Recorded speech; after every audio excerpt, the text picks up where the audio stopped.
কথাই আছে মানুষ মানুষের জন্য, জীবন জীবনের জন্য। তার এক চিত্র উঠে আসলো বাংলার দিশা ডিজিটাল নিউজের পর্দায়। অগণিত যাত্রী ভক্ত শিষ্যদের কল্যাণে 12ই ডিসেম্বর মঙ্গলবার গোঘাটের বরুল মাতারা মাতৃ আশ্রমের কর্ণধার মাতৃ সাধক সঞ্জয় দেব ছিলেন তারাপীঠে।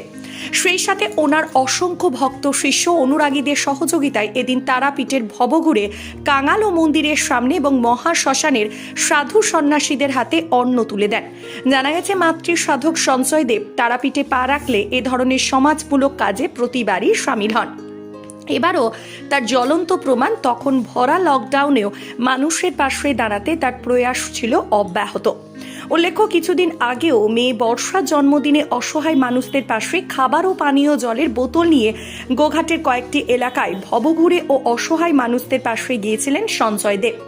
লেখক আনিসুল হক বলে গিয়েছিলেন, মানুষ সঙ্গবদ্ধ হলে পৃথিবী বদলে যেতে পারে। তাই চলুন আমরা সবাই সঞ্জয় দেব বাবুর মতো এইসব গরিব অসহায় মানুষদের পাশে দাঁড়িয়ে তাদের মুখে হাসি ফোটানোর চেষ্টা করি।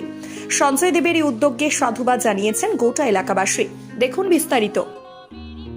আমার ডাকে অসংখ্য যাত্রী ভক্ত শিষ্য এবং শুভনোদ্দয়ীরা বিগত বারের মতো এবারেও অসহায় দুস্থ মানুষের কল্যাণে যৎ সামান্য সাহায্য করেছে।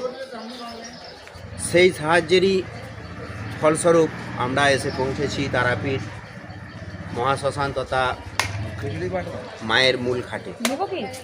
শুরু করেছি, আপনারা থাকুন, আমরা আছি। জয় মা। সারাদিনে আপনার এলাকার খবর দেখতে আমাদের বাংলা দিশা ডিজিটাল ফেসবুক ও ইউটিউব পেজটি লাইক করে রাখুন এক্ষুনি। আপনারা দেখছেন আমার বাংলার নতুন দিশা, বাংলা দিশা।